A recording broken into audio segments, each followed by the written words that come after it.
There's a particular kind of silence that settles into a life when there's no one to call, not because your phone is broken, not because you're busy, but because when you scroll through your contacts, there's no name that feels right. No one who would truly understand.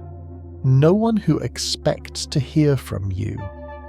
No one whose day you're woven into anymore. You've felt this silence, haven't you?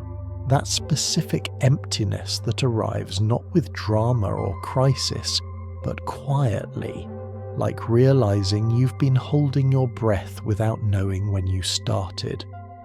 It's the awareness that comes when you notice other people making weekend plans, texting inside jokes, showing up for each other, and you're simply outside of that. Not rejected exactly, just absent, unincluded. Alone in a way that feels both invisible and overwhelming. Now dim those lights, get cozy, settle into your pillow, and let yourself relax. Take a breath. This isn't about being introverted or needing solitude. This is about the specific psychology of people who have no close friends, who move through life without that particular kind of connection most people take for granted. Tonight, we're exploring what that experience actually feels like from the inside, why it happens, and what it means to carry that particular form of loneliness. Not to fix it, not to solve it, but simply to understand it.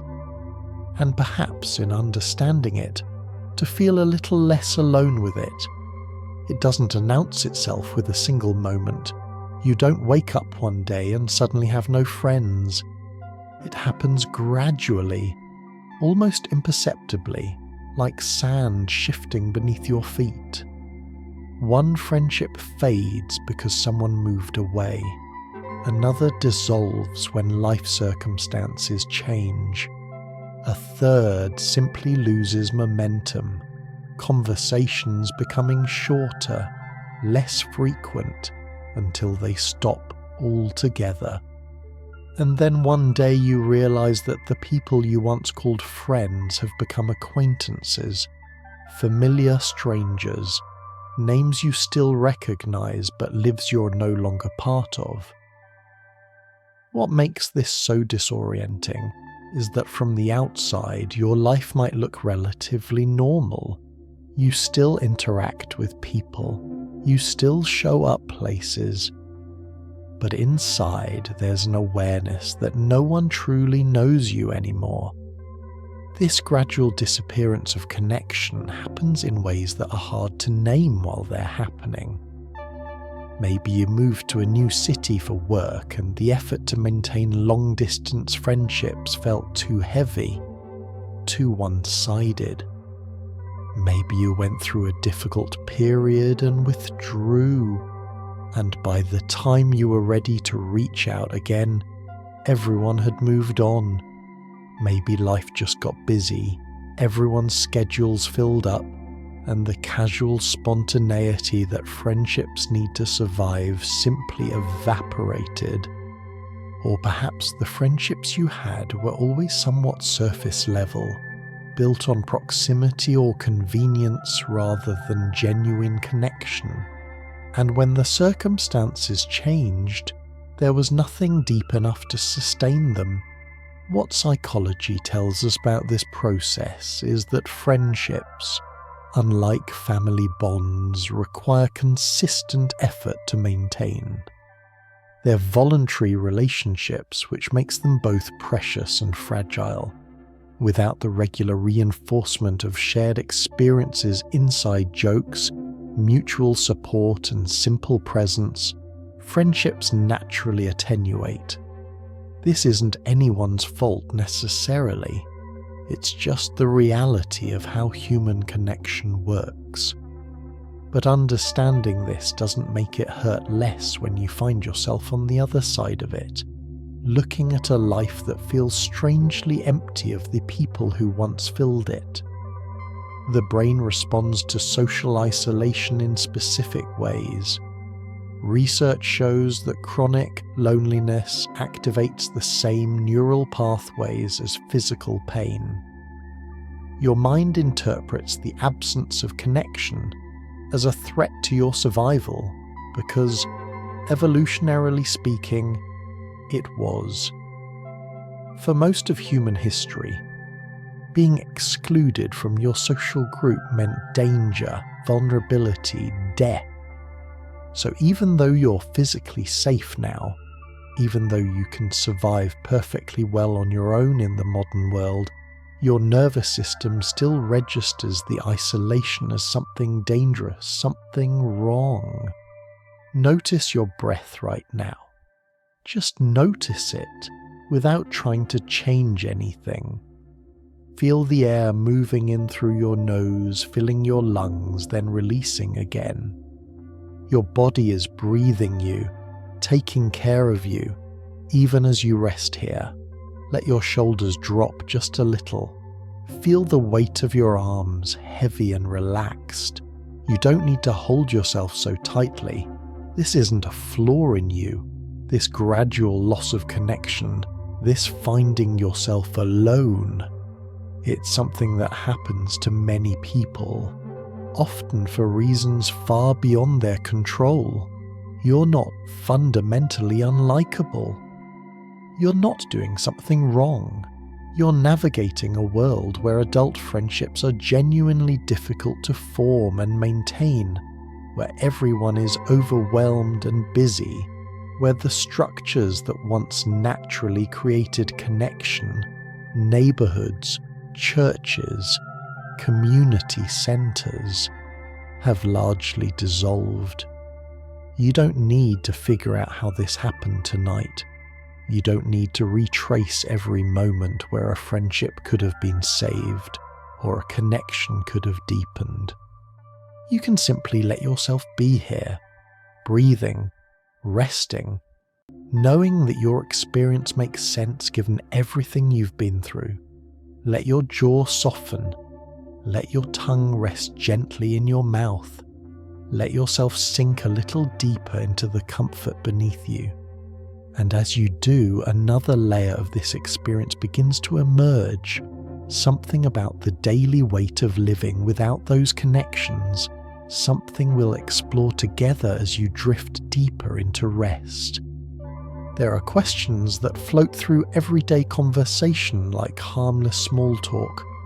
Questions most people answer without thinking. What are you doing this weekend? Oh, did you go with friends? Who are you celebrating with? For someone without closest friends, these questions land differently. They create a small internal scramble, a quick mental calculation of how to answer truthfully without revealing the absence. You learn to construct responses that sound normal, that don't invite follow-up questions, that let you slip past the moment without anyone noticing the loneliness underneath.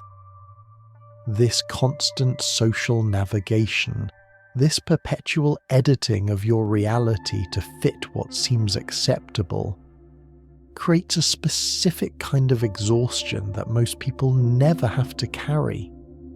The mental energy required for this daily performance is substantial.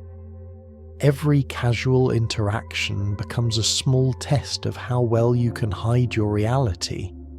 When a coworker asks about your weekend, you don't say, "I was alone the entire time."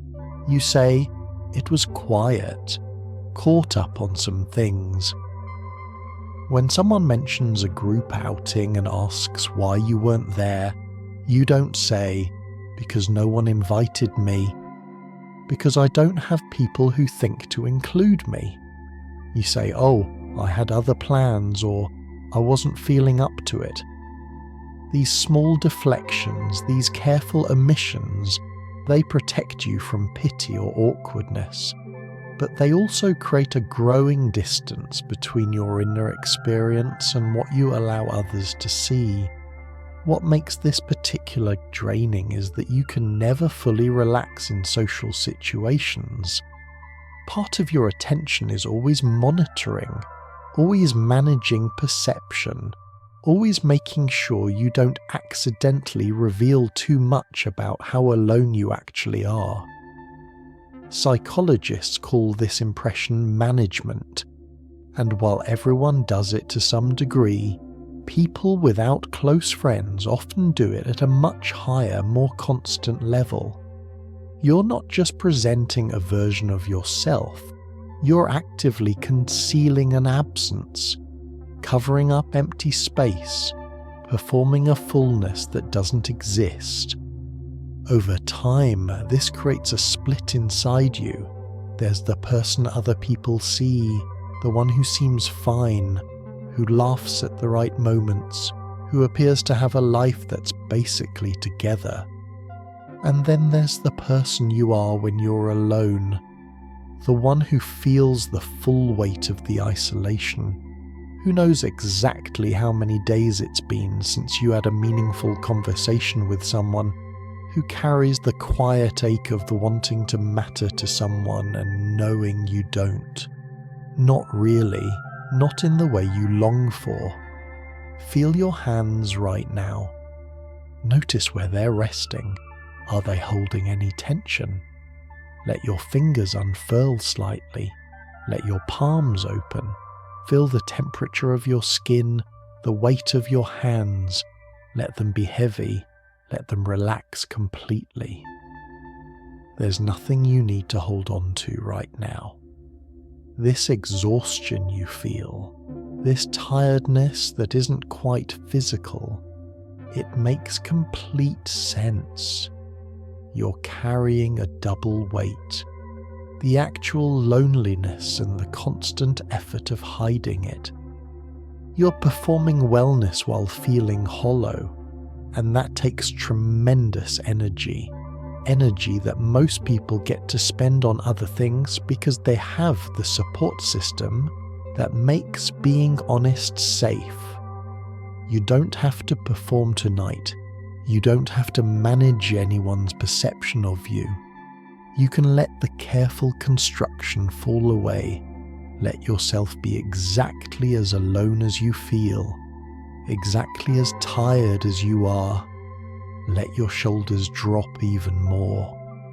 Let your whole body soften into this moment of not having to pretend. You're safe here. You can rest. And as you do, we'll gently explore what this isolation does to how you see the world, how it changes the lens through which you experience everything else. But for now, just breathe. Just let yourself be held by this quiet darkness, this space where nothing is required of you. Psychology recognizes that loneliness isn't just an emotional state. It's a feedback loop that changes how you perceive and interact with the world. When you don't have close friends, your brain begins to interpret social situations through a lens of threat other than opportunity. A group laughing nearby isn't just people having fun, it's a reminder of what you don't have. An invitation to a casual gathering feels overwhelming rather than welcoming, because you know you'll be the person standing slightly apart, the one who doesn't share the inside jokes or common history.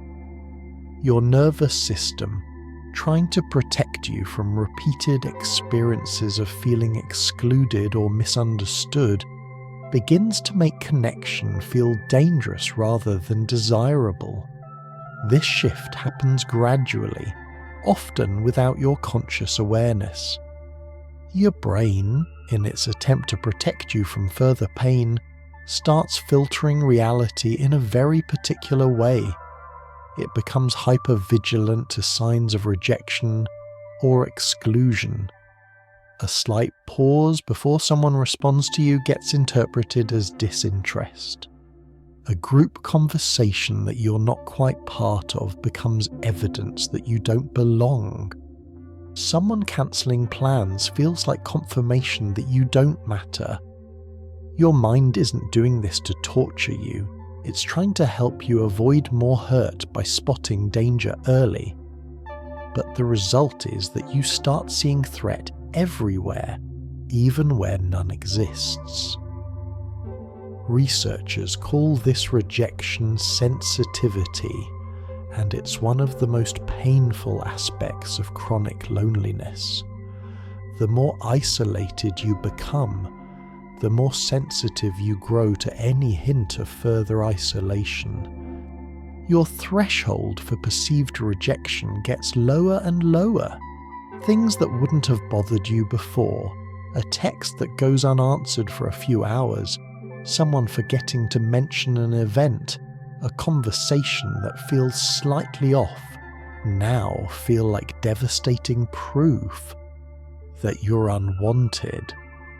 This heightened sensitivity makes connection even harder, because you're constantly bracing for rejection, constantly scanning for signs that you're about to be excluded again. And here's where the feedback loop becomes vicious. When you enter social situations expecting rejection, you often behave in ways that create distance. You might hold back from fully engaging, protecting yourself by not investing too much. You might leave early before the rejection you're anticipating can land. You might not follow up after a positive interaction because you assumed the other person wasn't actually interested. Your protective mechanisms designed to keep you safe end up reinforcing your isolation. The loneliness researcher John Cacioppo studied this extensively before his death in 2018. He found that lonely people don't actually lack social skills. They often have perfectly fine social abilities. What they lack is the sense of safety that allows those skills to function naturally. When your nervous system is in a state of social threat, your ability to read social cues accurately diminishes. You misinterpret neutral expressions as negative. You struggle to pick up on genuine warmth because you're too busy scanning for signs of rejection. Connection requires a baseline of feeling safe, and chronic loneliness erodes that safety. Notice your breath again. Feel how it's moving, gentle and steady, in and out without any effort from you. Your body knows how to do this. It's taking care of you right now, even as you rest. Let your jaw relax, let the muscles in your face soften. Feel your whole body being held by the surface beneath you. This pattern your mind has developed, this wariness around connection, it's not weakness. It's not paranoia. It's a completely understandable response to repeated experiences of isolation. Your brain is trying to protect you the only way it knows how. But tonight, you don't need that protection. Tonight you can let the vigilance rest. You can let your guard down. You can simply be here, safe in this quiet space where no one is rejecting you, no one is excluding you, where you can finally stop scanning for threat. Let yourself sink deeper now. Let the thoughts about social threat, about reading situations, about protecting yourself, let all of that fade into the background. You're safe. You can rest. And as you drift, we'll explore something else together. Something about the stories you've come to believe about why you're alone, but gently, so gently, as sleep begins to approach. Somewhere along the way, most people without close friends internalize a belief that there's something fundamentally wrong with them. They look at others who seem to collect friendships effortlessly and assume they're missing some essential quality, some invisible skill everyone else was born with. Maybe I'm too quiet. Maybe I'm too intense. Maybe I'm just not likable enough. But this belief rarely reflects reality. The absence of close friendships isn't usually about fundamental deficiency. It's often about timing, circumstance, relocation, life transitions that happened at vulnerable moments, or simply the specific combination of personality traits and environments that never quite aligned. Still, the mind searches for explanations, and it's easier to blame yourself than to accept that connection is complex and sometimes elusive. The human brain has a strong need for explanatory narratives.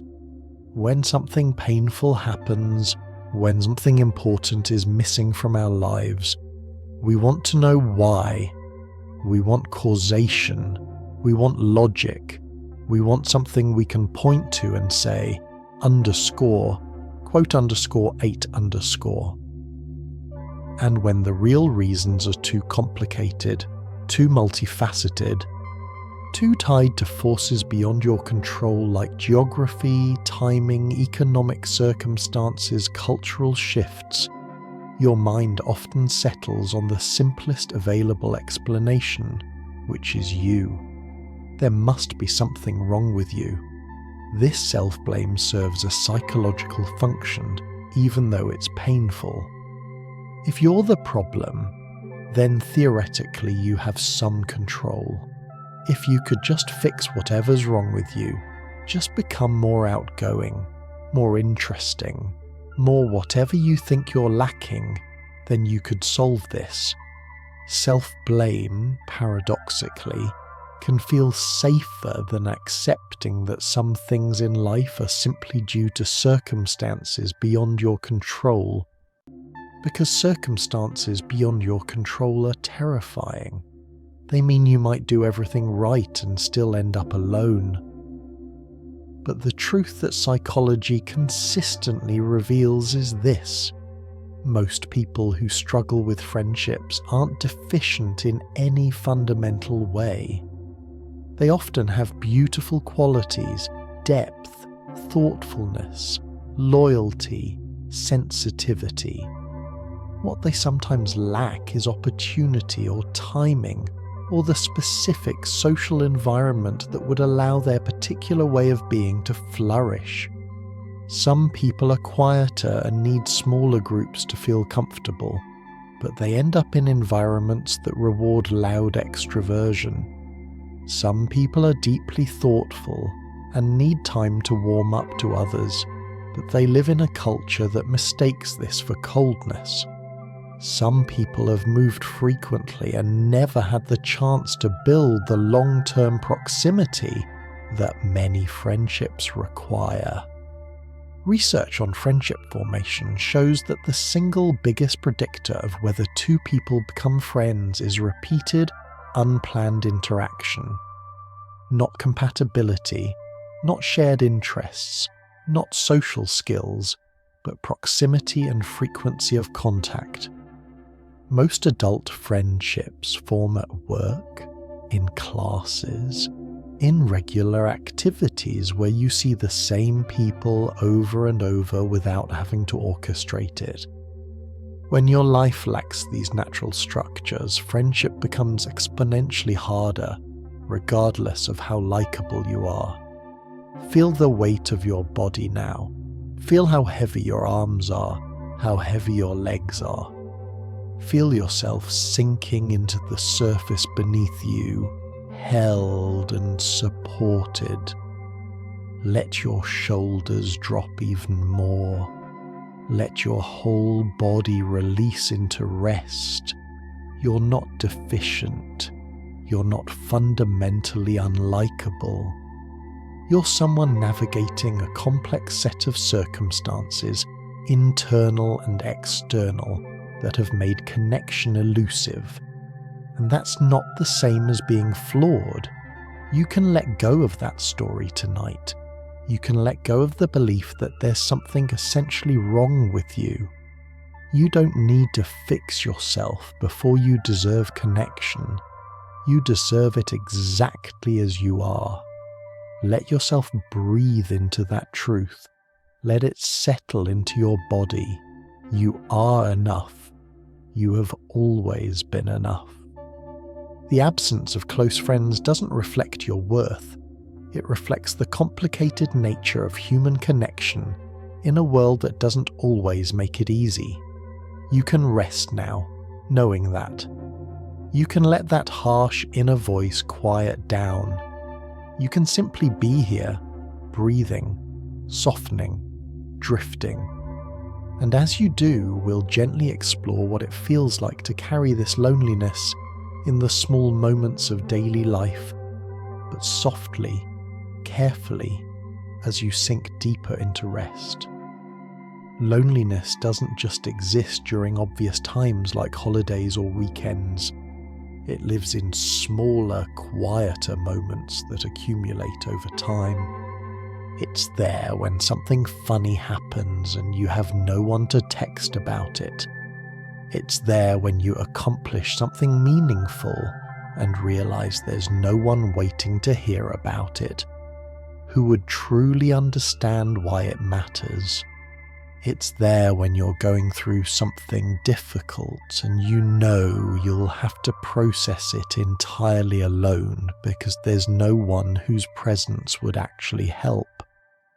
These moments individually might seem manageable, but collectively, they create a kind of emotional undernourishment that affects everything: your motivation, your sense of meaning, your ability to feel truly alive.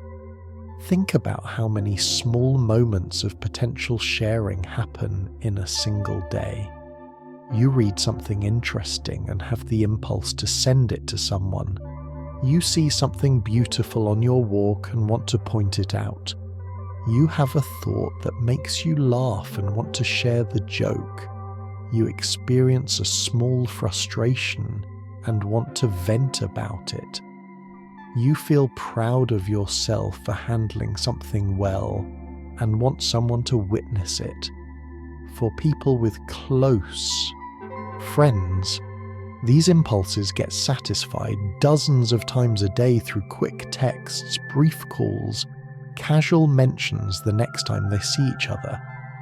For people without close friends, each of these impulses rises and then dies, unshared, creating an accumulation of unexpressed moments that weighs on you in ways you might not even recognize. This accumulation has psychological effects that researchers are only beginning to fully understand. Each unshared experience, each moment of wanting connection and not having it, creates a small disappointment. And while one small disappointment is negligible, hundreds of them per day over months and years create a chronic state of low-grade sadness that becomes the background texture of your life. You might not even notice it consciously anymore. You've adapted to it, but it affects everything: your energy levels, your motivation, your capacity for joy, your sense that life is fundamentally meaningful.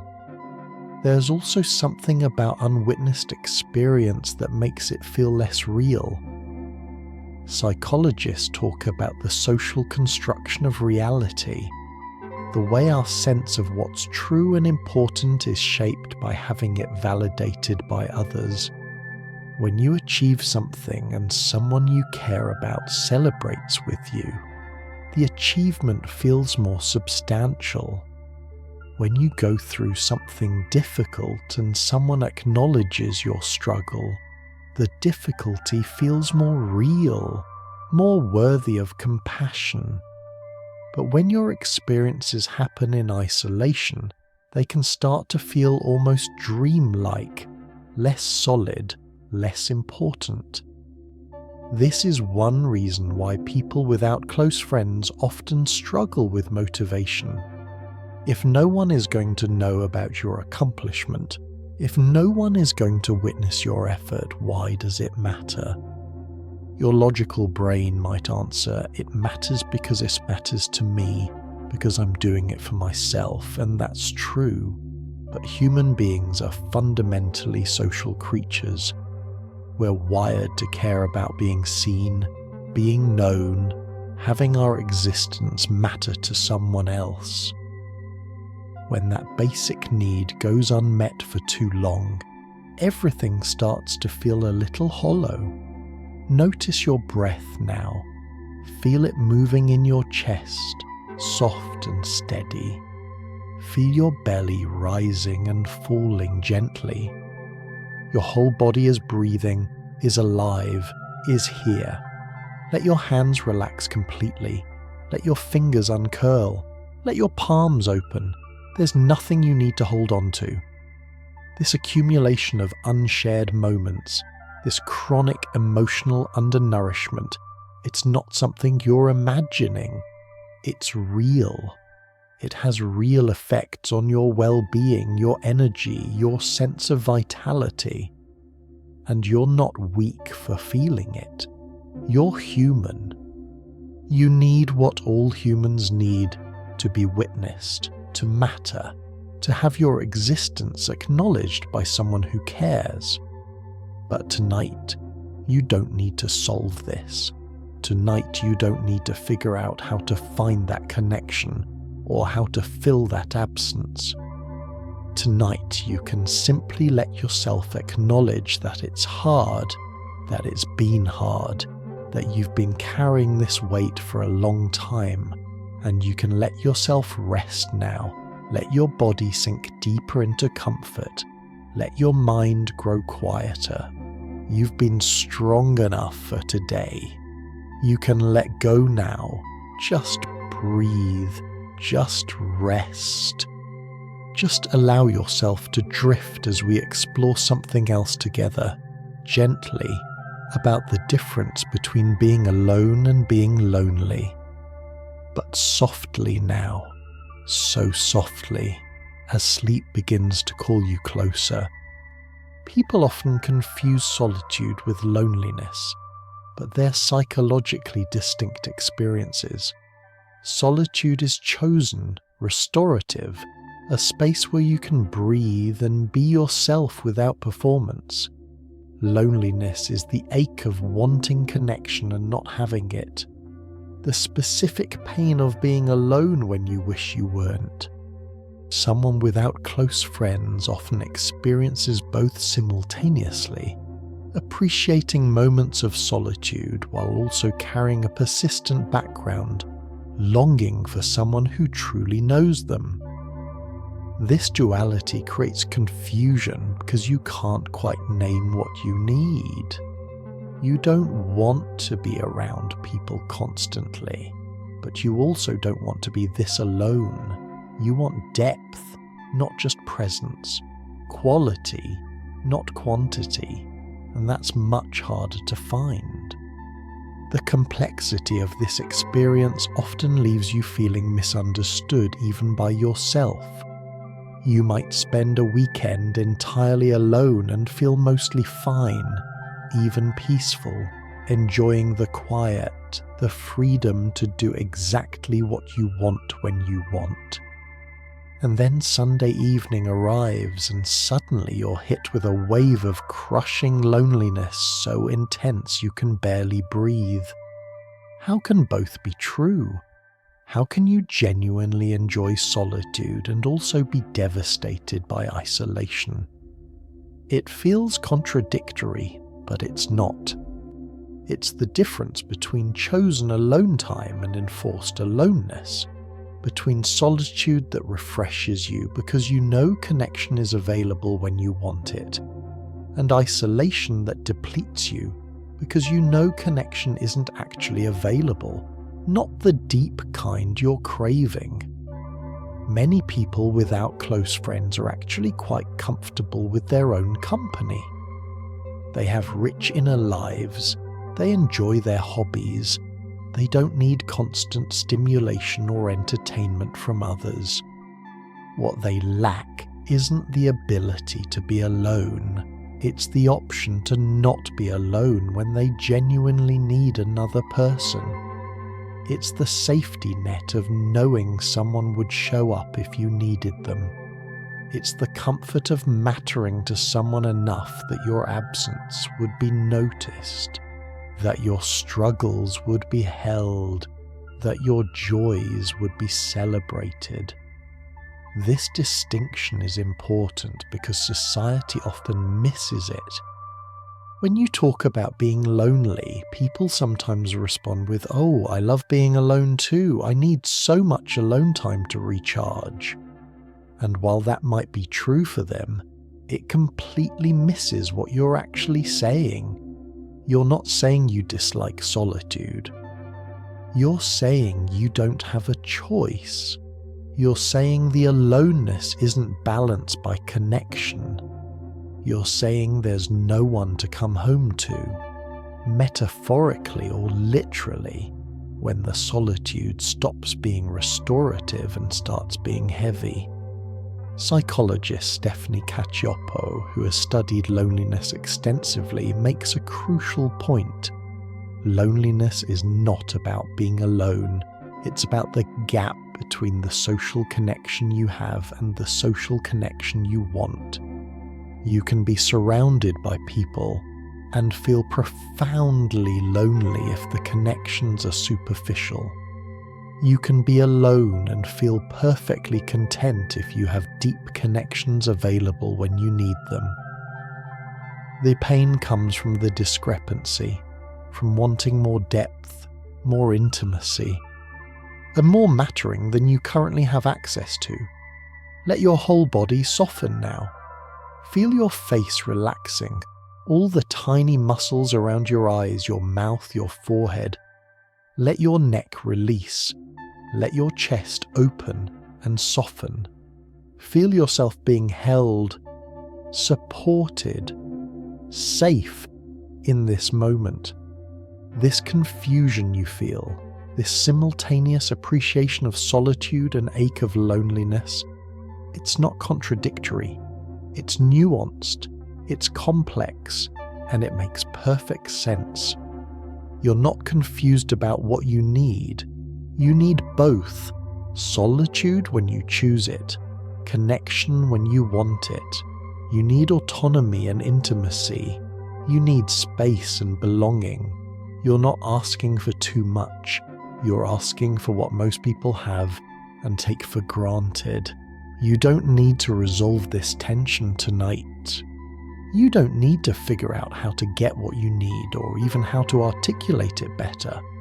You can simply let yourself be here, holding this complexity, knowing that your needs make sense. Let yourself breathe. Let yourself rest. Let the questions fade into the background as we explore something else together. Something about the ways you've learned to protect yourself, the scripts you follow to seem okay, but gently, so gently, as your body grows heavier and sleep draws closer. When you don't have close friends, you become remarkably skilled at performing normalcy. You learn which questions to deflect, which details to omit, which expressions to wear so people don't look too closely. You learn to laugh at the right moments, to seem engaged in conversations that don't actually include you, to leave gatherings before the loneliness becomes visible. These scripts become so automatic that sometimes you forget you're performing at all. But the performance is exhausting, and it creates a strange distance between your inner experience and outer presentation. The world sees someone who seems fine, maybe even friendly, while inside you're quietly suffocating under the weight of all the things you can't say. These social scripts develop over time, refined through trial and error, through moments of accidental honesty that were met with awkwardness or pity, through learning what people want to hear versus what's actually true. You learn to say quote 11 when you're not. You learn to talk about being busy when you're actually just alone. You learn to mention vague plans when you have none. You learn to reference quote 12 in the abstract when you're talking about acquaintances or people you haven't spoken to in months. You become fluent in a language of acceptable half-truths that protect others from discomfort and protect you from exposure. The performance extends beyond words into body language, facial expressions, energy levels. You learn to match the enthusiasm of the room even when you feel hollow inside.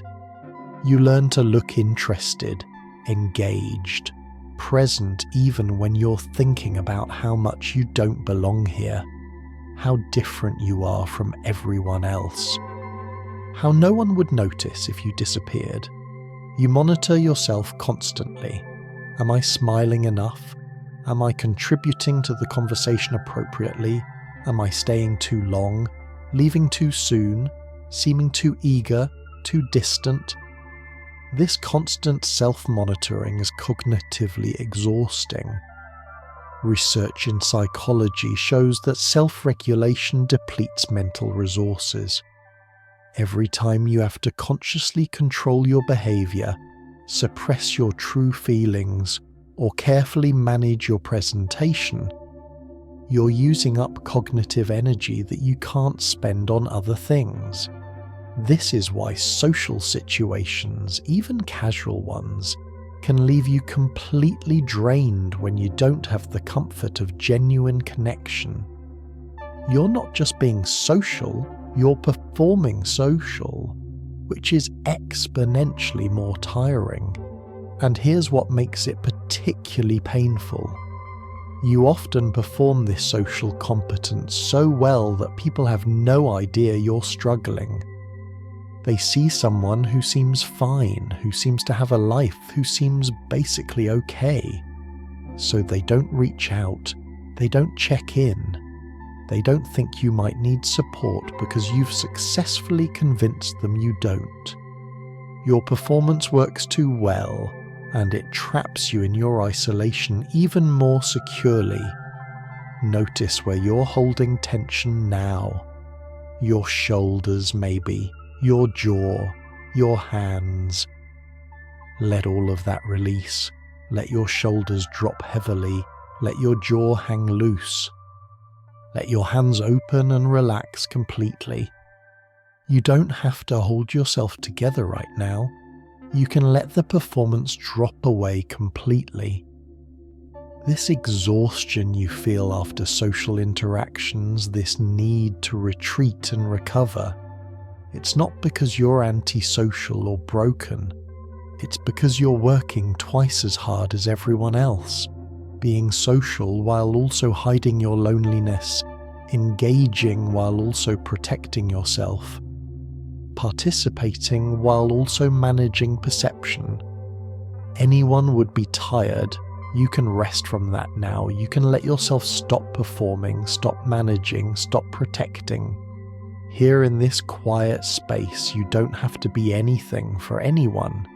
You can simply be tired. You can simply be lonely. You can simply be yourself, unedited, without scripts. Let yourself breathe into that freedom. Let your body sink deeper into rest.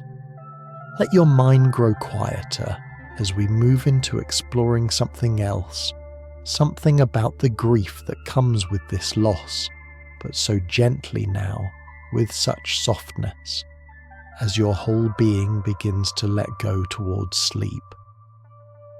There's a specific kind of grief that comes with not having close friends, but because it's not tied to a death or definitive loss, it often goes unrecognized. You grieve the friendships that faded, the connections that never deepened, the version of life you imagined where you'd have people who truly knew you. You grieve all the experiences that feel less meaningful without someone to share them with, all the support you don't have access to, all the belonging you witness in others but can't seem to find yourself. This grief is complicated because there's no clear moment to process it, no ritual to mark it, no social permission to feel it fully. So it lingers, unresolved, a quiet ache that colours everything without ever being named.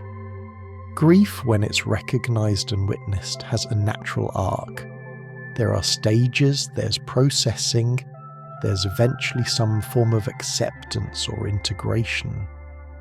But when the loss isn't acknowledged as loss, when there's no moment you can point to and say, quote 13, when it's instead a slow erosion of connection over time, the grief becomes what's called ambiguous loss. You're mourning something that never quite was, or something that slipped away so gradually you can't identify when it actually ended. This type of grief is particularly hard to process because society doesn't have space for it. No one sends condolence cards for lost friendships. There's no bereavement leave when you realise you have no one to call. There's no funeral, no memorial, no ritual that says this loss matters, your pain is valid, you're allowed to grieve. So you carry it privately, this sense of having lost something important even though you can't quite name what or when. And you feel strange for feeling sad about it, like you're making too much of something that's apparently no big deal. But it is a big deal.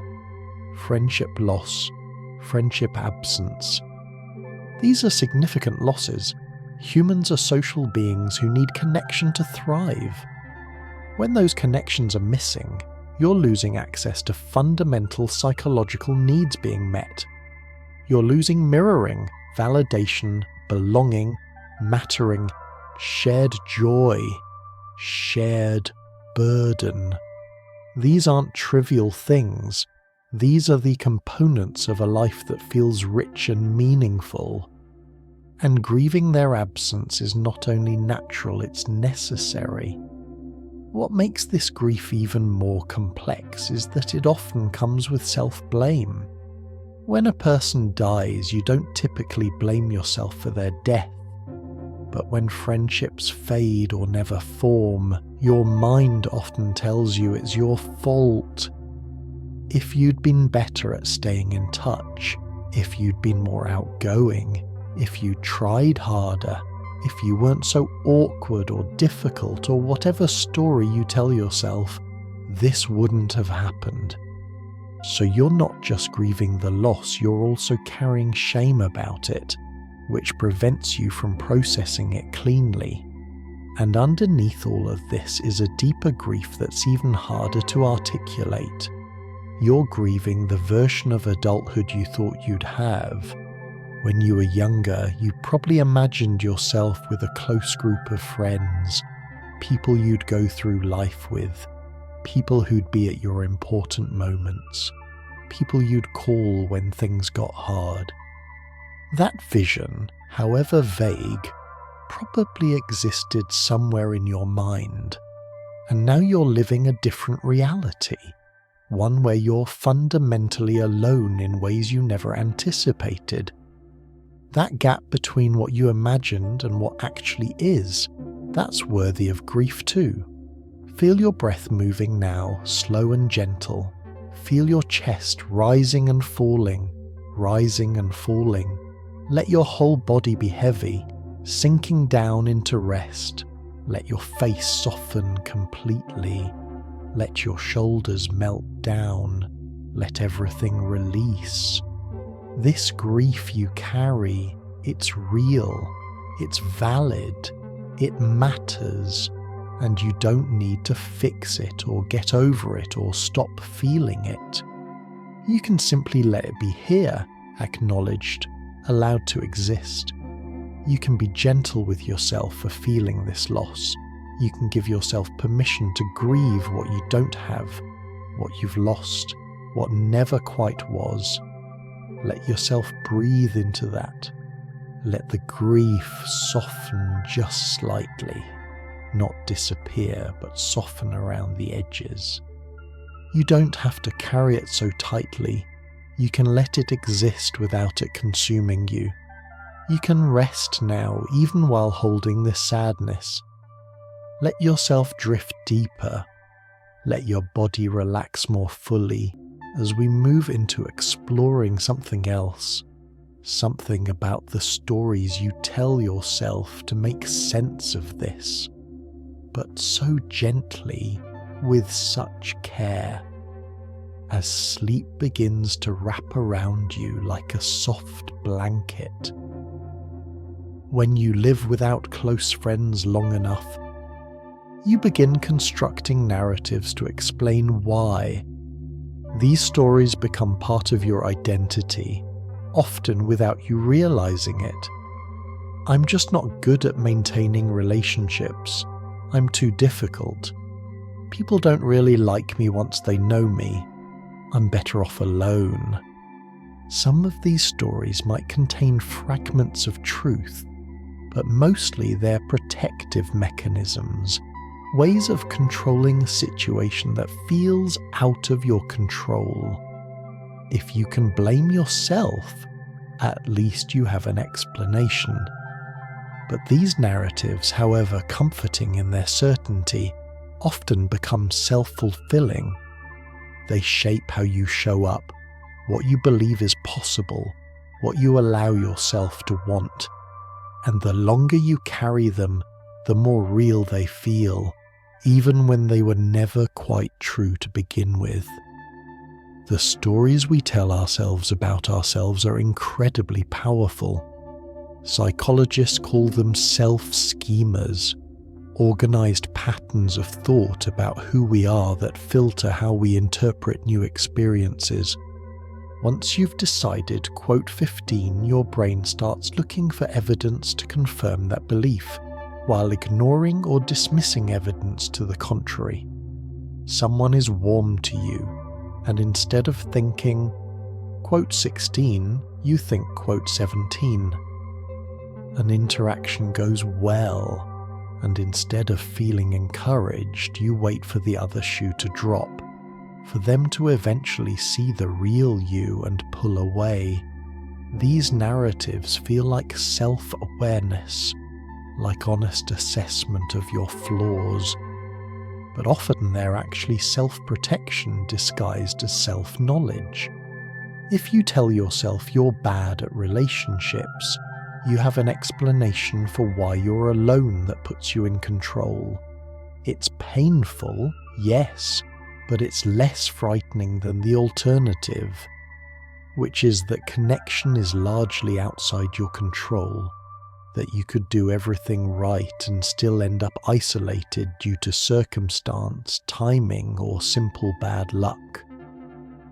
The problem is that these protective narratives end up limiting you. When you believe you're fundamentally bad at connection, you approach new social situations with that belief already active. You hold back more. You protect yourself more. You interpret ambiguous signals as negative. You don't follow up when you should because you assume the other person isn't interested. Your behavior, shaped by your belief about yourself, creates the very outcome you feared. And then that outcome becomes more evidence for your original story. See, I told you I'm bad at this. Breaking out of these self-fulfilling narratives requires something really difficult. You have to be willing to hold uncertainty. You have to be willing to say, I don't fully know why I don't have close friends right now. It's probably a complex combination of circumstances, timing, my own patterns, other people's patterns, structural factors in how society works, and pure chance. That's much less comfortable than having a clear story, even a painful one, but it's usually closer to the truth. Notice your body now. Notice how your breath is moving, so gentle, so easy. Let your jaw relax even more. Let your tongue rest softly in your mouth. Let your shoulders drop down, heavy and loose. Feel the weight of your arms, your legs, your whole body sinking into the surface beneath you. These stories you've been telling yourself, these harsh narratives about your inadequacy or unlikability, you can let them rest for tonight. You don't have to believe them fully. You don't have to carry them so tightly. They might have some truth, or they might just be protection, but either way, they don't need your attention right now. Let them fade into the background. You are more complex than any single story about yourself. You're more nuanced than good at relationships or bad at relationships. You're a whole person navigating complicated circumstances, doing the best you can with the resources and understanding you have. And that's enough. That's always been enough. Let yourself rest in that knowing. Let your mind grow quieter, your thoughts slower. Let sleep begin to approach as we explore something else together, something about the protective distance you maintain, but so softly now, barely speaking above a whisper as you drift deeper into rest. One of the paradoxes of having no close friends is that you often become very good at keeping people at a comfortable distance. Not coldly, not obviously, but in subtle ways that prevent real intimacy from forming. You share enough to seem open, but not enough to be truly vulnerable. You're warm, but never quite available. You participate, but don't commit. This distance feels necessary because somewhere along the way, you learned that getting close means getting hurt, that wanting connection makes you weak, that needing people is dangerous, so you protect yourself by staying surface level, by being friendly without being close, by keeping every interaction light enough that when it ends, it won't hurt. But this protection also prevents the very thing you're longing for. This protective distance operates mostly unconsciously. You might not even realize you're doing it. Someone expresses interest in getting to know you better, and you feel a small surge of anxiety that you can't quite name. So you deflect with humor, or you give a surface-level answer, or you turn the conversation back to them. Someone suggests making plans, and you say yes, but then feel a strange resistance to actually following through. Someone shares something vulnerable with you, creating an opening for reciprocal vulnerability, and you acknowledge their sharing but don't match it with your own. These protective behaviors made sense at some point. Maybe you were hurt by a friendship ending, or by rejection, or by repeated experiences of people not showing up for you the way you showed up for them. Your nervous system learned that openness leads to pain, and it developed these protective strategies to keep you safe. The problem is that the protection that keeps you safe from hurt also keeps you isolated. You can't have deep connection without risk. You can't have intimacy without vulnerability. Safety and connection often require opposite strategies. And there's another layer here. Sometimes the protective distance isn't just about fear of rejection. It's about fear of being known. When you've been alone long enough, you've constructed a certain way of seeing yourself, a certain identity built on self-sufficiency and independence. Letting someone truly know you threatens that identity. What if they see parts of you that don't fit the story you tell yourself? What if their perspective on you challenges your own? What if being close to someone forces you to acknowledge needs you've spent years denying you have? The psychologist Karen Horney wrote about what she called, quote, 21 as a defensive strategy. Some people move toward others for safety, some move against others, and some move away. People who move away protect themselves through detachment, through maintaining independence, through convincing themselves they don't need what they actually desperately want. It's a brilliant defense mechanism in some ways, but it's also profoundly lonely. Let your whole body relax now, deeper than before. Feel your chest softening, your belly releasing. Let your back sink down into the surface beneath you. Let your hips be heavy, your legs be heavy. Feel everything letting go, releasing, resting. Your breath is so soft now, barely noticeable, just gently moving in and out. This distance you maintain, this protection you've built, it's not bad or wrong. It kept you safe when you needed safety. But tonight you don't need to maintain it. Tonight you can let your guard down just a little. You can acknowledge that you want connection, that you need people, that the independence you've built is sometimes just loneliness wearing a different name. You don't have to do anything about that acknowledgement. You can simply let it be true.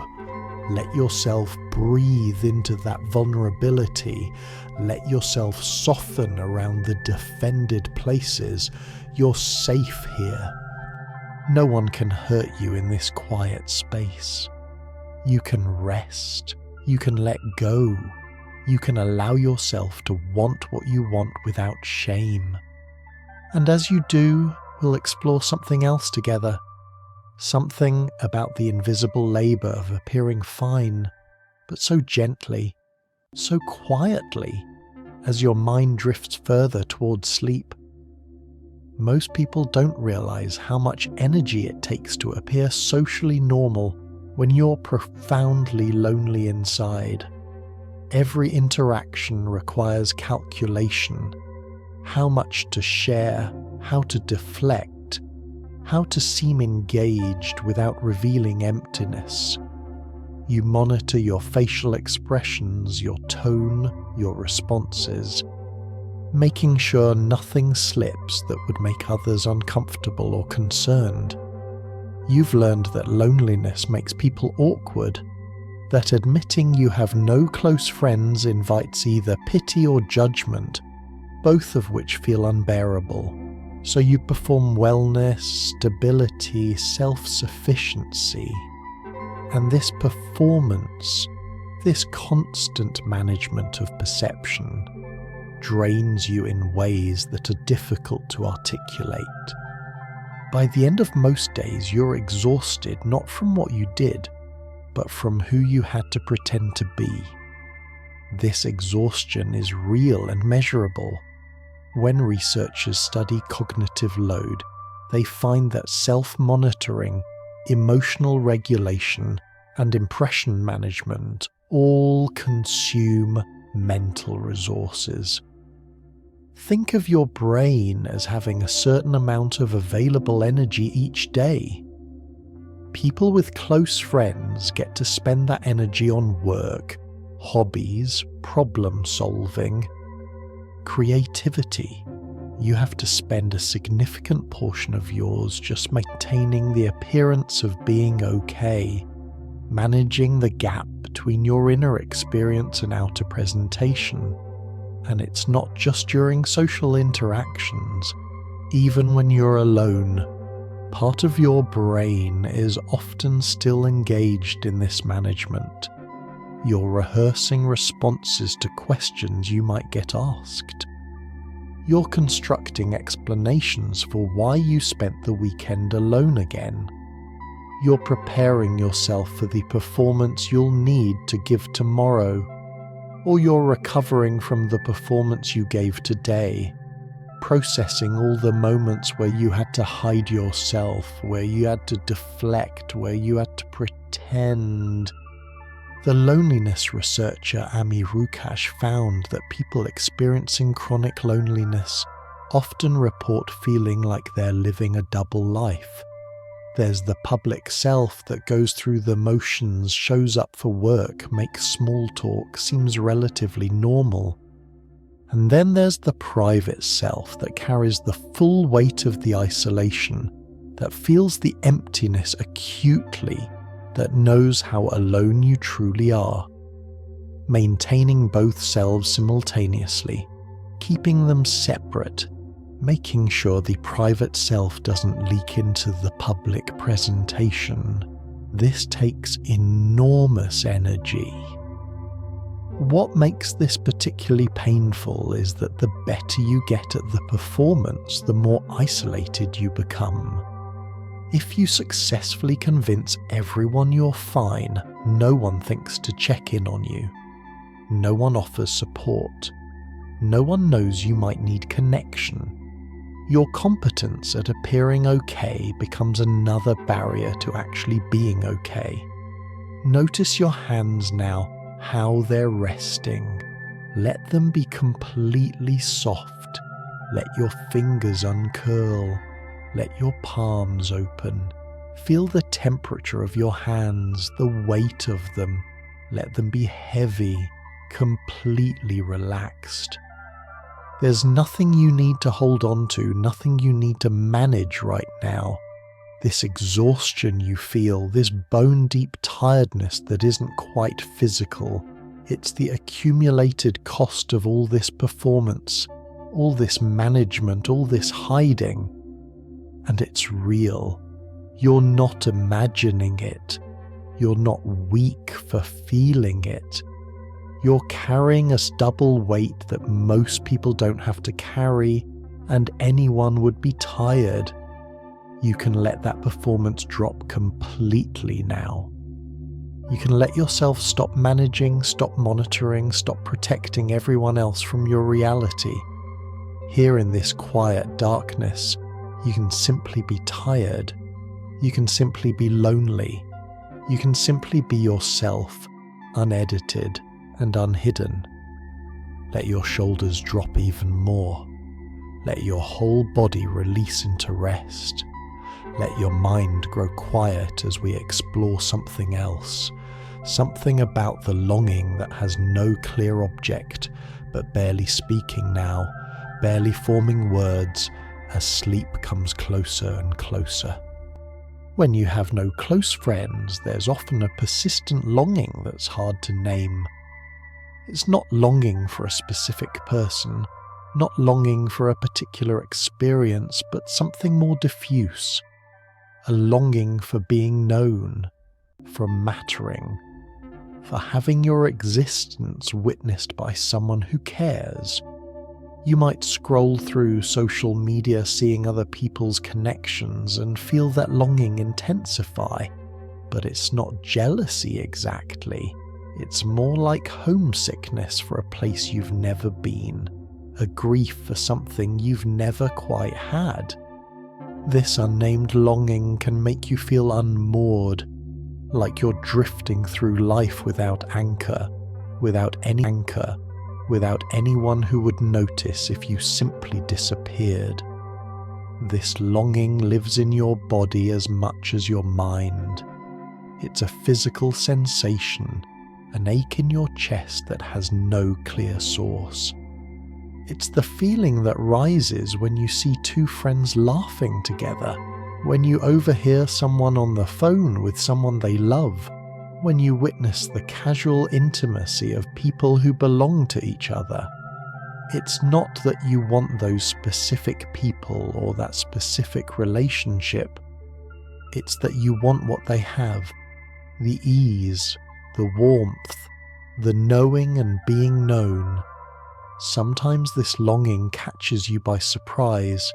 You'll be going about your day, feeling relatively okay, and then something small will trigger it. A song that sounds like friendship, a scene in a movie where people show up for each other, an article about the importance of social connection, and suddenly you're flooded with this aching want for something you can't quite articulate. The philosopher Simone Weil wrote about affliction as being when harm touches the soul and creates a longing for good that's currently absent. That longing, she said, is itself a form of presence, a form of connection to what could be. Your longing, as painful as it is evidence that you know connection is possible, that you recognize it matters, that some part of you hasn't given up on it even after all this time alone. But the longing also makes daily life harder. It's difficult to fully engage with what you're doing when part of you is always scanning for what's missing. You go to a concert alone and enjoy the music, but there's a background ache of wishing you had someone to turn to during the parts that move you. You accomplish something meaningful at work and feel proud, but the pride is muted by having no one to share it with. The longing doesn't let you rest fully into what is because it's constantly pointing toward what isn't. Let your breath be soft now, so soft. Feel it barely moving in and out, gentle as a whisper. Let your jaw be loose, hanging soft. Let your face be smooth and peaceful. Let your whole body sink deeper into rest, heavier and heavier, letting go more and more. This longing you carry, it's not weakness. It's not neediness.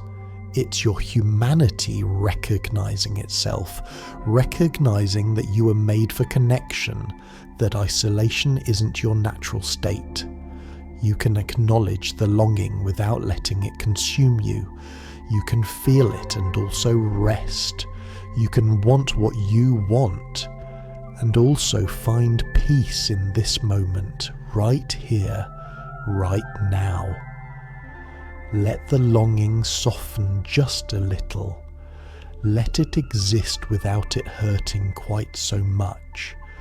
You don't have to push it away, but you don't have to grip it tightly either. You can simply let it be, let it float, let it rest alongside you as you drift deeper into sleep. And we'll explore something else now, something about the comparison that never ends, but barely audible now, just the gentlest whisper as your whole being relaxes into the approaching night. It's difficult not to compare when everywhere you look, other people seem to have what you lack. They have group chats that light up their phones. They have people to call when something goes wrong. They have built-in support systems, witnesses to their lives, companions for ordinary moments. And you watch this, not with bitterness necessarily, but with a kind of bewildered curiosity. How did they do it? What do they have that you don't? The comparison becomes relentless, a background hum of inadequacy that colours every social interaction. You start measuring yourself against an impossible standard, a version of social success that feels both everywhere and completely out of reach. This comparison isn't something you choose consciously. Your brain does it automatically, constantly scanning your environment for information about where you stand relative to others. It's an evolutionary adaptation that helped our ancestors navigate social hierarchies and understand their place in the group. But in the modern world, where you're exposed to hundreds or thousands of people's curated lives through social media, where you can see connection everywhere while experiencing it nowhere, this automatic comparison becomes torturous. Every image of friends together becomes evidence of your failure. Every post about group vacations or birthday celebrations or casual weeknight hangouts reminds you of what you don't have. And even though you know intellectually that social media shows only the highlights, that everyone curates what they share, that loneliness is more common than it appears. Your emotional brain doesn't care about that logic. It just registers over and over. They have friends, you don't. The comparison extends beyond social media into everyday life. At work, you notice people making lunch plans together while you eat alone. In coffee shops, you see groups of friends meeting up while you sit by yourself. You watch couples and friend groups move through the world with such ease, such casual belonging, and you feel like an alien observing a species you'll never truly be part of. What's particularly painful about this comparison is how it erodes your sense of self-worth. When everyone around you seems to have figured out something you can't, when connection seems to come naturally to everyone else, it's hard not to conclude that something is fundamentally wrong with you. The comparison doesn't just make you feel lonely, it makes you feel defective. But here's what the comparison misses. You have no idea what those other people's lives are actually like. The friends who seem so close might be struggling with their own issues you can't see. The person with the active social calendar might feel deeply lonely despite being constantly surrounded by people. The group that seems so tight-knit might be held together more by habit than genuine connection. You're comparing your private experience to their public presentation, and that's never an even comparison. Feel your body now, how heavy it is. Feel yourself sinking down into deep rest. Let your shoulders be so heavy they feel like they're melting into the surface beneath you. Let your chest be soft. Let your belly be soft. Let everything release and let go. Your breath is so quiet now, barely there, just the gentlest movement. This comparison you make, it's understandable. Your mind is trying to make sense of your situation, trying to figure out what's wrong so it can be fixed. But tonight, you can let that go. You can stop measuring yourself against others. You can simply be here, exactly as you are, without judgment, without assessment, without comparison. You're enough. You've always been enough. The absence of connection doesn't diminish your worth. Let that truth settle into your bones. Let yourself rest in it. Let the comparison fade away like morning mist, barely there, disappearing, gone. You can sleep now. You can let everything go, and we'll move into something else. Something about how loneliness intensifies in certain seasons, but so quietly, so gently, as you drift deeper and deeper into rest. Loneliness doesn't stay constant. It intensifies during certain seasons, certain moments. Holidays become particularly difficult when the world assumes everyone has people to celebrate with. Your birthday passes quietly, unmarked by the texts and calls that others seem to receive automatically. Weekend evenings feel longer when you know others are gathering, laughing, belonging to each other in ways you can only imagine. These seasonal intensifications aren't just about the moments themselves. They're about the accumulation, the reminder that this is your life, that this absence isn't temporary, that another year is passing with the same emptiness intact. The holidays are perhaps the hardest. The entire cultural narrative around this time assumes you have people. Commercials show families gathered around tables. Songs celebrate being with those you love. Stores are full of cards meant to be sent to friends.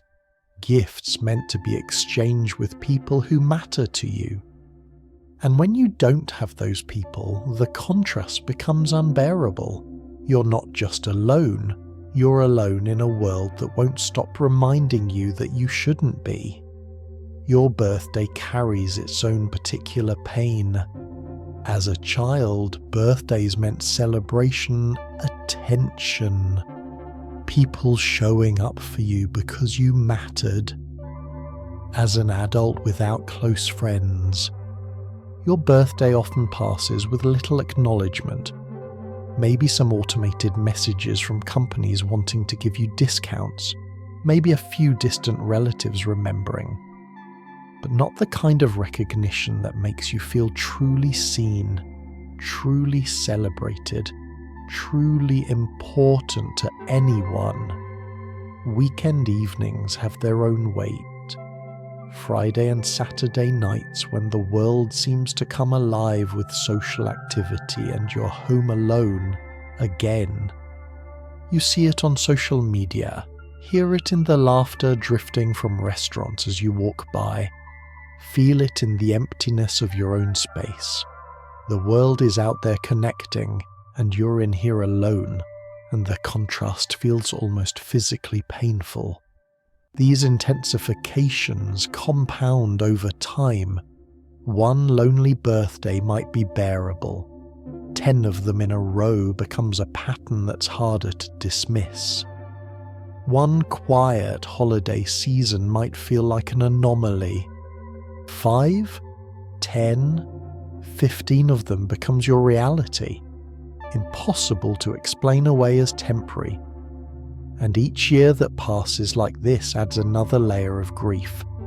Not just grief for this year's loneliness, but accumulated grief for all the years before, all the celebrations you spent alone, all the moments that should have been shared but weren't. Time itself becomes painful when it's not witnessed, not marked, not held by anyone who cares. Let yourself breathe now, slow and easy. Let your whole body be heavy, so heavy, sinking down into deep rest. Let your face be smooth and peaceful. Let your jaw hang loose. Let your shoulders drop completely, melted down, released. Feel your chest rising and falling, barely moving now, just breathing itself. These seasonal intensifications, they're real, they hurt, and you're not weak for finding them difficult. Anyone would struggle with repeated reminders of what they lack, especially during times when the world insists everyone should be together, should be celebrating, should be surrounded by love. You can acknowledge that pain without letting it define you. Tonight you don't have to think about the next holiday or birthday. Tonight you can simply be here, breathing, resting, letting yourself be held by this quiet darkness. The painful seasons will come again, but right now, in this moment, you can rest, you can let go, you can sleep, and we'll move into something else, something about identity without witnesses, but barely speaking now, barely audible, as sleep wraps around you like the softest blanket. There's something psychologically destabilizing about living without people who know your history, who remember your past selves, who can reflect back to you who you've been and who you're becoming. Without close friends, your identity becomes more fluid, less anchored. You can reinvent yourself with each new acquaintance because no one knows your story well enough to contradict the version you present. But this freedom also feels precarious. Who are you when no one remembers? What does your growth mean when no one witnessed it? Your accomplishments, your struggles, your small daily victories, they all happen in a kind of vacuum, real but somehow less solid, without another consciousness to validate them. Identity, psychologists tell us, is partly constructed through social interaction. We come to know ourselves through how others see us, through the stories they tell about us, through the ways they remember and remind us of who we've been. When you have close friends who've known you for years, they hold pieces of your history that you might forget. They remind you of challenges you overcame, of how much you've grown, of patterns you've broken or created. Without those witnesses, you carry your entire history alone. There's no one to say, quote 22. No one to remind you of your resilience when you're struggling. No one to reflect back your growth. You have to hold all of it yourself, every version of who you've been, every change you've made, every lesson you've learned. This creates a strange kind of loneliness that's different from just missing company. It's an existential loneliness, a sense that your life is somehow less real because it's unwitnessed. Philosophers talk about being and being for others, the way human existence requires not just existing, but being seen to exist. Without that seeing, without that witnessing, existence feels thinner, less substantial. You might find yourself questioning your own memories, your own sense of who you are. Did that thing really happen the way you remember? Are you really as different from who you used to be? Or are you fooling yourself? Without someone else to confirm your experience, to validate your perception, reality itself can feel slippery. And when you do grow or change without witnesses, there's a specific kind of grief that comes with that too. You work hard on yourself, overcome something difficult, develop a new skill or insight, and there's no one to notice, no one to acknowledge the effort that change required, no one to celebrate the person you're becoming. The growth is real, but it happens in silence, unmarked, unrecognized. Notice your breath now, how quiet it's become. Feel the gentle rise and fall of your chest, barely there, just the softest movement. Let your whole body be at rest, every muscle released, every part of you sinking down into deep comfort. Your jaw is loose, your face is peaceful. Your shoulders are so heavy they feel like they're made of stone. This identity without witnesses, it's a particular kind of unmooring. But you're still you, even without someone to reflect you back to yourself. Your history is real even when it's carried privately. Your growth matters even when it's unwitnessed. You exist fully, completely, even in the absence of external validation. You can rest in that knowing. You can let yourself simply be here in this moment without needing anyone to confirm your existence. You are real. You are whole. You are here. And you can sleep now, letting everything else fade away. We'll move into something else, something about the ache of potential connection, but so softly, so gently, barely words at all. As you drift deeper into sleep, sometimes you meet someone and feel that rare spark of potential friendship. The conversation flows easily, you laugh genuinely, There's a moment where you think, maybe this could be something, but then comes the familiar hesitation. The fear that wanting this too much will somehow ruin it. The worry that you'll come across as too eager, too needy, too much. So you hold back. You wait for them to initiate. You don't follow up quite as quickly as you want to, and slowly, like so many times before, the potential fades. The connection that might have deepened remains surface level, and you're left with that specific ache of what could have been if you'd been braver, if you'd known how to reach across the distance. This pattern of potential that never actualizes might be the most painful part of having no close friends, because it proves that the problem isn't that connection is impossible for you. You can connect. You can have good conversations. People can enjoy your company. But somewhere between the initial spark and actual friendship, something breaks down. And that something you suspect is you. The hesitation comes from a complicated place. Part of it is fear of rejection.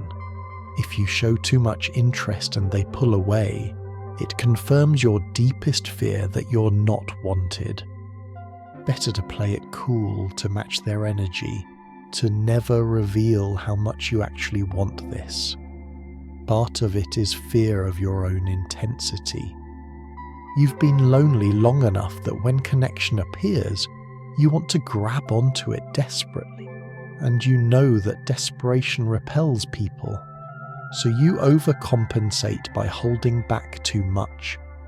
Part of it is also learned helplessness from past experiences. How many times have you felt that initial spark only to watch it fizzle? How many potential friendships have evaporated because you didn't know how to nurture them, or because the other person lost interest, or because life just got in the way? After enough repetitions, your brain starts to expect failure. Why get your hopes up when it probably won't work out anyway? But here's the cruel irony. By holding back to protect yourself, you often create the very outcome you're afraid of. The other person, not sensing much interest from you, assumes you're not that invested in connecting. So they don't pursue it either. And the potential that was briefly alive between you dies not from active rejection, but from mutual hesitation, from two people both waiting for the other to show more interest first, and then you're left with the ache, the what if, the wondering if things could have been different if you'd just been a little braver, a little more willing to risk rejection, a little less controlled by fear. You replay the interactions, seeing all the moments where you could have reached out more, could have suggested plans, could have shown more of yourself, but you didn't. And now it's too late, and the potential is gone. Let your whole body relax now, so deeply relaxed, letting go completely. Feel your breath, barely a whisper, just the gentlest movement. Feel your chest soft and open. Feel your belly soft and released. Feel your back sinking down, your hips heavy, your legs so heavy they feel like they're part of the surface beneath you. Everything is letting go. Everything is releasing into rest. This ache of potential, it's real. It hurts. But you're not wrong for protecting yourself. You're not wrong for being cautious after being hurt before. You're doing the best you can with the fear you carry, and that's understandable. You don't need to blame yourself for the connections that didn't deepen. Sometimes timing isn't right. Sometimes people aren't available even when they seem interested. Sometimes it just doesn't work, and that's not always your fault. Let that ache soften now. Let it rest. Let yourself rest. You can't change the past, but you can be gentle with yourself about it. You can sleep now, letting the what-ifs fade away, letting the replaying stop, letting everything grow quiet and still. And we'll move into something else, but barely speaking now, barely audible, as sleep calls you deeper and deeper down. After enough time without close friends, the silence becomes your default. You stop expecting your phone to ring with anything meaningful. You stop imagining weekend plans that involve genuine connection. You stop hoping that someone might check in just because they were thinking of you. This normalization is both a survival mechanism and a resignation. Your brain adapts to protect you from constant disappointment, but in adapting, something also hardens. You become accustomed to your own company, not always peacefully, but necessarily. The silence that once felt foreign becomes the texture of your life, and you almost forget what it was like to have anything different. The adaptation happens so gradually you might not even notice it. At first, every quiet evening felt heavy with absence. Every weekend alone felt like evidence of something wrong. But over time, the absence becomes familiar. Your brain stops registering it as acutely. The silence becomes background noise, something you live with the way you live with any other permanent condition. This normalization serves a purpose. You can't live in a state of acute pain indefinitely. Your nervous system would burn out, so your mind finds ways to make the loneliness bearable, to integrate it into your identity. To build a life that functions even in the absence of close connection. You develop routines that don't require anyone else. You find ways to occupy your time that don't highlight your aloneness quite so sharply. You learn to expect nothing so you can't be disappointed. But this adaptation, necessary as it is, also represents a kind of giving up. You've stopped hoping. You've stopped believing things could be different.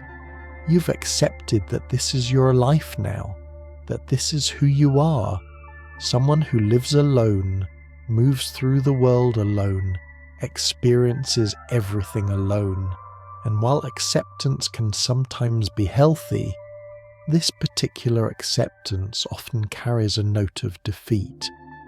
The silence becomes your baseline, and anything else feels almost frightening. If someone did reach out, if connection did appear, you're not even sure you'd know how to receive it anymore. You've built your life around not having it. You've organized your expectations around absence. The idea of having to reorganize around presence feels overwhelming. Notice your breath, how peaceful it is. Feel yourself breathing without any effort, your body taking care of you, keeping you alive even as you rest. Let your face be completely smooth, all the tiny muscles relaxed.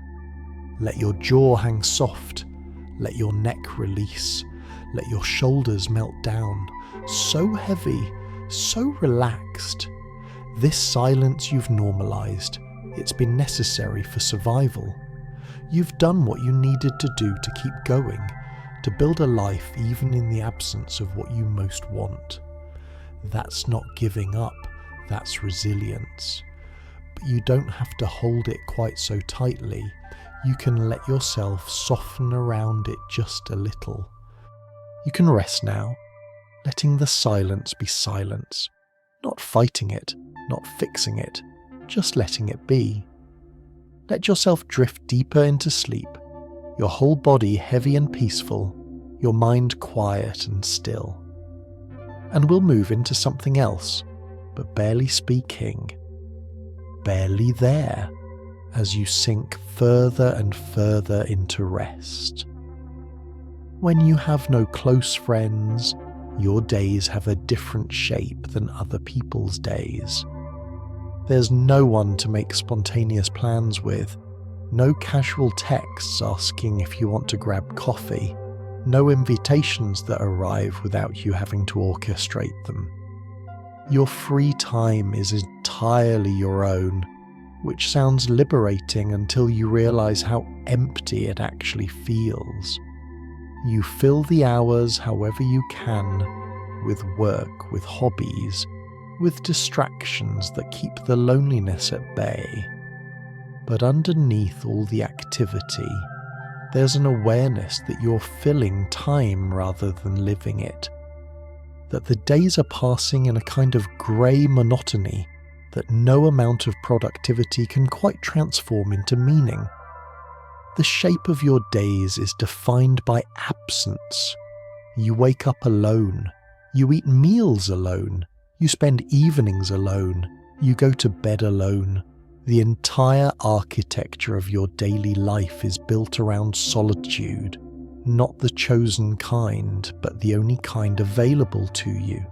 And while you've learned to function within this structure, to make it work, to even find some peace in it, it never quite stops feeling hollow. Weekends especially have a strange quality. For people with friends, weekends are social time to connect, to relax together, to do something fun. For you, weekends are just more alone time, longer stretches of solitude that you have to fill somehow. You might run errands, work on projects, catch up on shows, go for walks.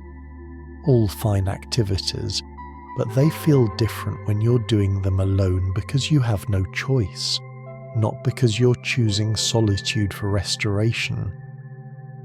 The lack of spontaneity is particularly hard. Your life requires constant planning because nothing happens organically. If you want to do something, you have to decide it, plan it, execute it entirely by yourself. There are no last-minute invitations, no unexpected moments of connection, no friends who just show up. Everything is predetermined, scheduled, solitary, and the productivity you use to fill the time, however genuinely meaningful, often carries an edge of compulsion. You're not necessarily doing these things because you want to. You're doing them to avoid feeling the emptiness, to avoid sitting with the silence, to avoid confronting how alone you actually are. So you stay busy, you stay moving, you stay occupied, and the days pass and you survive, but it doesn't quite feel like living. Your whole body is softening now, releasing, letting go. Feel your chest rising and falling so gently, barely moving. Feel your belly soft as clouds. Feel your back sinking down, supported and held. Feel your legs so heavy, like stone, completely relaxed. Let your feet release. Let your toes release. Let every part of you sink into deep, deep rest. The shape your days take, it makes sense given your circumstances. You're doing what you can with what you have, and some days you're genuinely okay with it. Some days the solitude feels peaceful, but other days it's just heavy, and both can be true. You can rest with that complexity now. Let yourself drift deeper. Let the thoughts about filling time fade away. Let everything grow quiet and still. Your days can wait until tomorrow. Tonight, you can simply sleep, simply rest, simply let yourself be held by this gentle darkness, and we'll move into something else, but so quietly now, as you drift further into sleep. Perhaps one of the most painful aspects of having no close friends is experiencing joy with no one to share it with. You read a book that moves you deeply, and there's no one to tell. You have a small victory at work, and there's no one who would understand why it matters. You witness something beautiful, funny, strange, and the impulse to share it rises automatically, then falls just as quickly when you remember there's no one on the other end. Joy, it turns out, wants to be witnessed. Unshared, it loses some of its brightness. Not all of it, but enough that over time you begin to feel your emotional range narrowing, your capacity for delight diminishing slightly, not because the world is less beautiful, but because beauty is lonelier when experienced alone. This phenomenon of unshared joy is one of the least discussed aspects of loneliness, but it's profound in its effects. Psychologists have found that positive emotions actually amplify when shared. The same experience that would bring you to a 7 out of 10 on a happiness scale when experienced alone might bring you to a 9 when experienced with someone you care about. The sharing doesn't just allow you to communicate your joy, it actually increases the joy itself. But when you have no one to share with, joy becomes muted. You still feel it, yes, but it's softer, shorter-lived, somehow less vibrant. You read a passage in a book that perfectly captures something you've always felt but never articulated, and you want so badly to share it with someone, to say, this, right here, this is it. But there's no one. So the moment passes, the joy arrives, and then fades, unwitnessed, unshared, quickly forgotten. Over time, this repeated experience of unshared joy can actually dampen your capacity to feel it. Your brain learns that joy doesn't lead anywhere, doesn't connect you to anything, doesn't amplify or extend, so it produces less of it. You start to feel yourself becoming a little more numb, a little less responsive to beauty, a little less capable of delight. Not dramatically, not all at once, but gradually, almost imperceptibly. And the loneliness of joy is particularly cruel, because these are the moments when you most want connection. When you're struggling, you know you're alone with it, and while that's hard, it makes a certain sense. But when something wonderful happens and you're still alone with it, that hurts differently. Those are the moments when the absence of close friends feels most acute. Let these words wash over you now like gentle waves, not trying to hold them, just letting them move through you. Feel your breath, so soft, so peaceful. Feel your body completely at rest, every part of you heavy and relaxed, sinking deeper and deeper into sleep. This experience of unshared joy, it's real, it's painful, and it's affecting you in ways you might not fully recognize. But tonight, you don't need to think about it. Tonight, you can simply rest. You can let yourself soften. You can let everything go. The joy and the loneliness of it can both rest now. Sleep is coming so close now. Your whole body knows it. Your mind is quieting. Everything is growing still and peaceful. Let yourself drift into that stillness, that peace, and we'll move into something else, but barely audible now, barely there, as sleep wraps around you. Many people without close friends carry a quiet fantasy that someone will find them, that somehow, despite their isolation, despite the walls they've built, despite the distance they maintain, someone will see through it all and choose the men away. Someone will persistently knock on the door they've closed. Someone will care enough to keep trying even when they pull away. This fantasy is both hopeful and heartbreaking because it places the responsibility for connection entirely on someone else, while also revealing how deeply you long to be pursued, to be wanted, to matter enough that someone would make the effort you're terrified to make yourself. But in reality, connection rarely works this way. It requires mutual risk, mutual vulnerability, mutual effort. And waiting to be found is often just another way of staying hidden. This fantasy probably formed early, maybe from stories you heard as a child, where the lonely person was rescued, where the outcast was discovered and claimed, where someone special arrived and made everything okay. Or maybe it formed from your own exhaustion at trying and failing to connect, from reaching out and not being met, from the weariness that comes from repeated disappointment. At some point you stopped trying and started waiting. The fantasy goes something like this. The right person will see you, really see you, beneath the performance and the distance and the self-protection. They'll recognize something in you that others miss, and instead of being put off by your guardedness, they'll be intrigued by it. They'll pursue you gently but persistently. They'll earn your trust. They'll prove they're safe. And then, finally, you'll be able to let them in without having to risk rejection yourself. It's a beautiful fantasy in its way. It allows you to long for connection without having to be brave.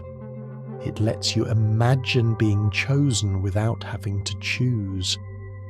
It gives you hope while protecting you from the vulnerability that actual connection requires.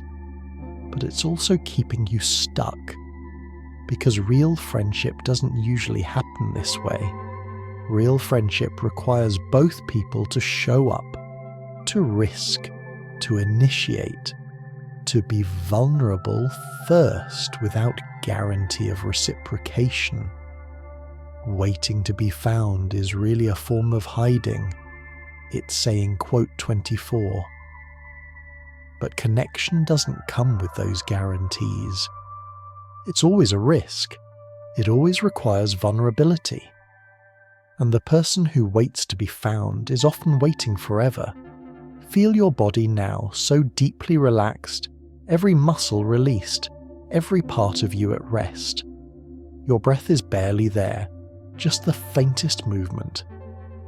Your face is smooth and peaceful. Your shoulders are so heavy they feel like they're melting. Your whole body is sinking down, down, down into deep, quiet rest. This fantasy of being found, you can let it rest now.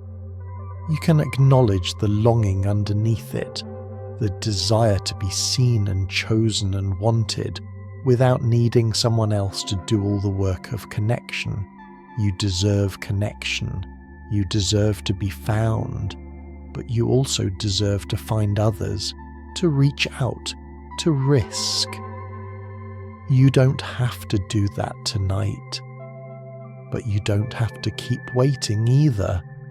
Let yourself drift now, deeper into sleep. Let the fantasy fade. Let everything fade. Just rest. Just breathe. Just let yourself be held by this gentle darkness, and we'll move into something else, but barely speaking now as sleep calls you deeper. When you've lived without close friends long enough, self-reliance stops being just a skill and becomes a kind of armor. You learn to handle everything alone, to solve your own problems, to comfort yourself through difficult moments, to celebrate your wins privately. And there's strength in this, genuine strength.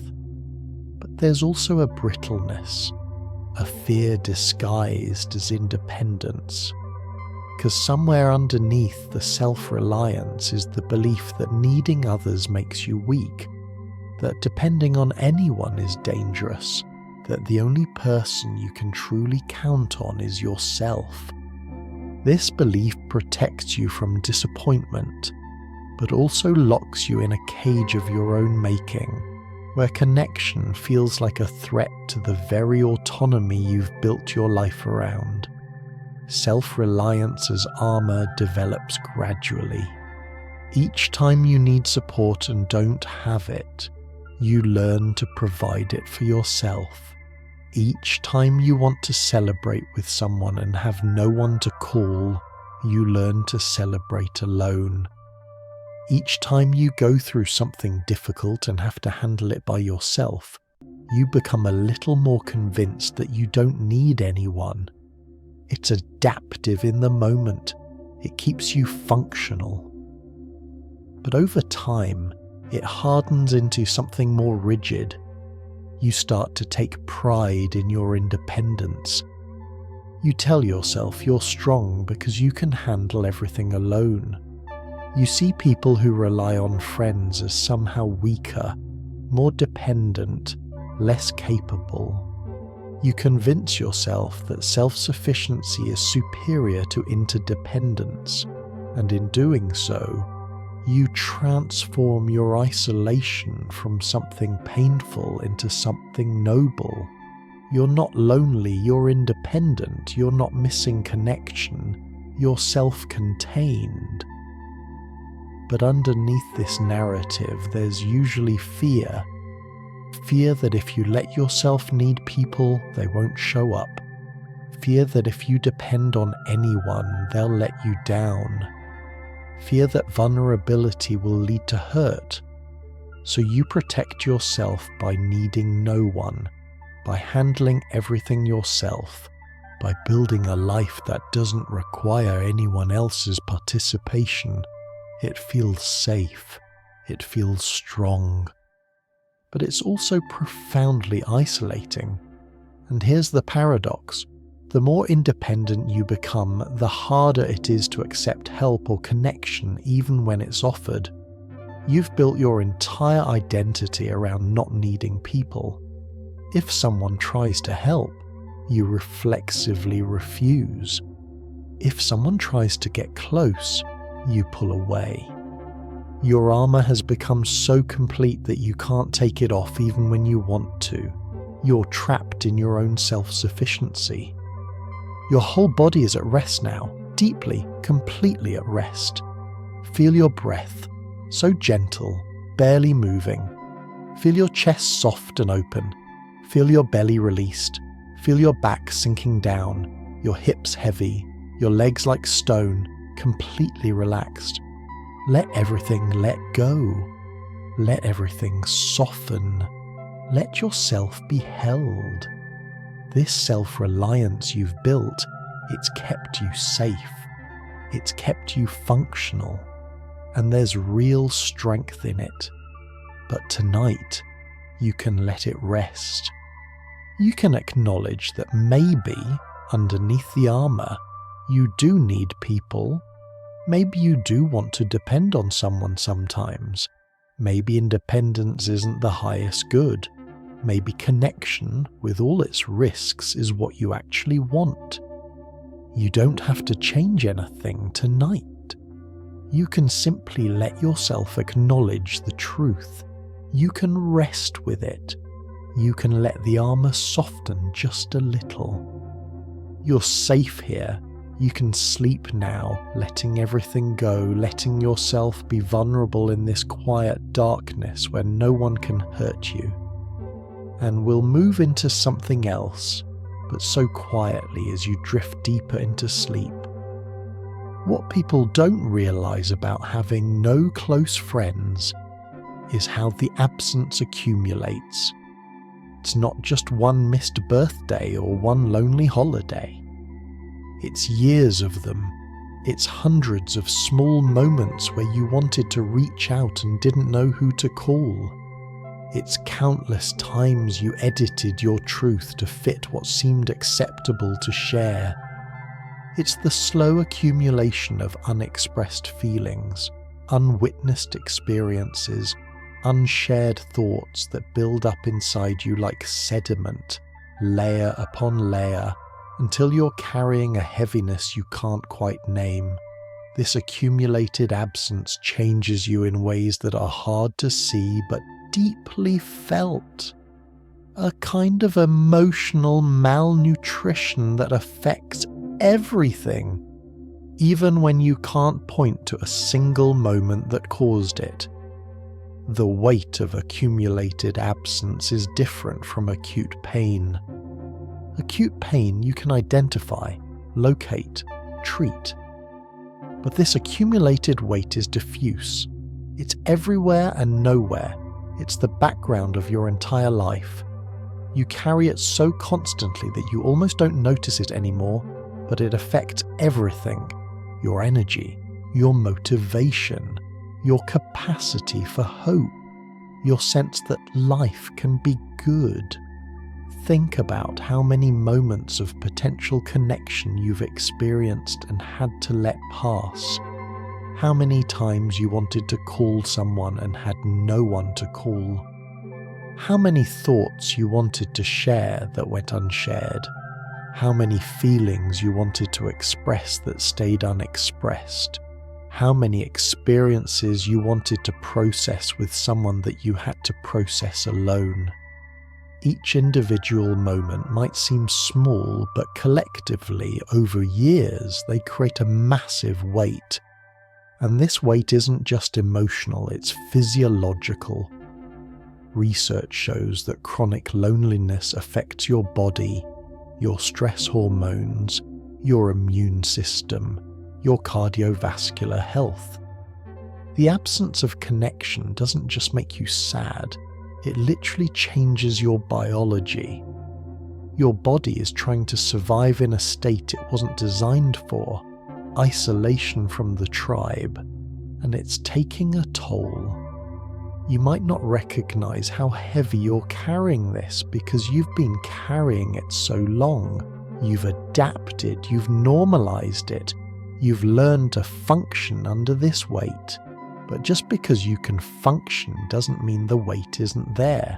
It's there, it's real, and it's affecting you. Let yourself breathe now, so softly, so peacefully. Let your breath move in and out without any effort from you. Let your face be completely relaxed. Let your jaw hang loose. Let your whole body sink down into deep rest, letting go of everything you've been carrying, letting it all release, letting it all fade away. This accumulated absence, this weight you carry, it's real, it's heavy, and you've been so strong to carry it this long. But tonight, you can let it rest. You can set it down. You can let yourself be light, even if just for these hours of sleep. You don't have to carry it in your dreams. You can simply rest, simply breathe, simply let yourself be held. Sleep is so close now, wrapping around you, pulling you gently down. Let yourself go. Let yourself drift. Let everything dissolve into peaceful darkness. And we'll move into something else, but barely there now as you sink deeper into sleep. Even after years of loneliness, even beneath all the protection and resignation and learned self-sufficiency, there's often a tender hope that refuses to die completely. A small, quiet part of you that still believes connection is possible, that still wants to be known, that still longs for the warmth of genuine friendship. This hope can feel embarrassing, like weakness, like proof that you haven't fully accepted your circumstances. But it's not weakness. It's the most resilient part of you. The part that hasn't given up despite everything. The part that knows, however distantly, that you are meant for more than this isolation. And this hope, tender as it is worth protecting. Not by forcing connection, not by rushing toward people, but by treating yourself with enough gentleness that if connection does arrive, you'll be soft enough to receive it. This hope lives somewhere deep inside, beneath all the layers of protection you've built. You might not even be aware of it most of the time.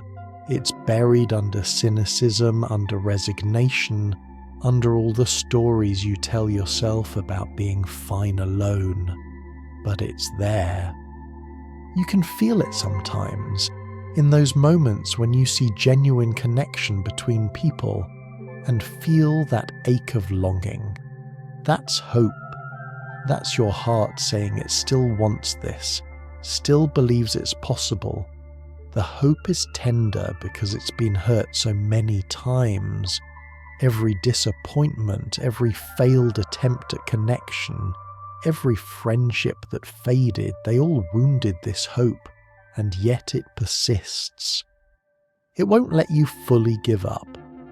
It won't let you completely resign yourself to permanent isolation. Even when your mind has accepted loneliness as your reality, this hope keeps whispering that maybe things could be different. Sometimes you might feel angry at this hope. Why won't it just die? Why won't it let you accept your circumstances and find peace? Wouldn't it be easier to stop hoping, to stop wanting, to stop being disappointed? But the hope refuses. It keeps you alive to possibility. It keeps some part of you open, even when the rest of you is closed. And this hope is worth honouring, not by acting desperately on it, not by forcing yourself into situations that don't feel right, but by treating yourself with enough kindness that you remain capable of connection, by not hardening completely, by staying soft enough, open enough, tender enough that if someone does appear, if connection does become possible, you won't be too armoured to receive it. Your breath is so soft now, barely a whisper of movement. Your whole body is at rest, deeply and completely at rest. Let your face be smooth and peaceful. Let your shoulders be heavy and released. Let your chest be soft. Let your belly be soft. Let everything sink down into deep, quiet rest. This tender hope you carry, it's not weakness. It's strength. It's resilience. It's proof that some part of you hasn't given up on life, hasn't given up on connection, hasn't given up on yourself. You can honour it by being gentle with yourself, by staying soft, by not hardening completely against the possibility that things could change. Let yourself rest now in that possibility, not as certainty, not as promise, just as possibility. Let it exist alongside you as you drift into sleep. You don't have to make it happen. You just have to stay soft enough to receive it if it comes. And for now, you can simply sleep, simply rest, simply let yourself be held by this gentle darkness. And we'll move into one more thing, but barely audible, as sleep takes you deeper. Living without close friends transforms you in ways you might not notice until much later. It teaches you things, painful things, but also profound things. It teaches you how to be alone without completely falling apart. It teaches you about your own resilience, your capacity to survive what feels unsurvivable. It teaches you to question what you actually need versus what you've been told you should want. It strips away illusions about connection, about yourself, about what it means to belong. And while this transformation is often lonely and difficult, it can also create a kind of depth, a kind of knowing that might not have developed any other way. You become someone who understands isolation from the inside, who knows what it costs, who has walked through that particular darkness and come out the other side, changed but still here. This transformation isn't something you chose. You didn't decide to become someone who knows loneliness intimately. It happened to you, through circumstances partly in your control and partly beyond it. But the depth it created is real. You understand things about human nature, about the need for connection, about suffering, that people who've always had easy access to friendship might never fully grasp. You know what it's like to be truly alone, not alone for a weekend, not alone between relationships, but fundamentally alone for extended periods of time.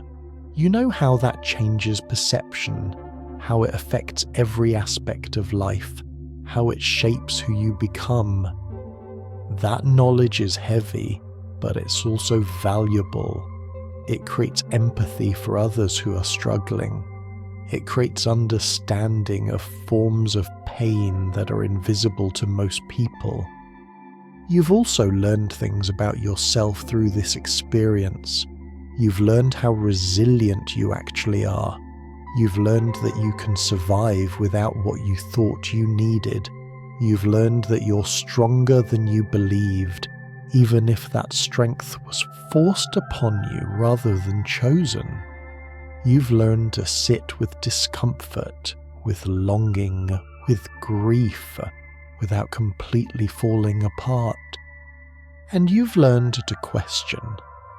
When everyone around you seems to value the same things, when society presents a specific vision of what life should look like, and your life doesn't match that vision, you're forced to think more deeply. Is the conventional path the only path? Is the life everyone says you should want actually what you want? What do you value when all the external validation is stripped away? These aren't easy questions, but they're profound ones. The transformation loneliness creates isn't all positive. It's scarred you. It's changed you in ways you might not have wanted. But it's also deepened you.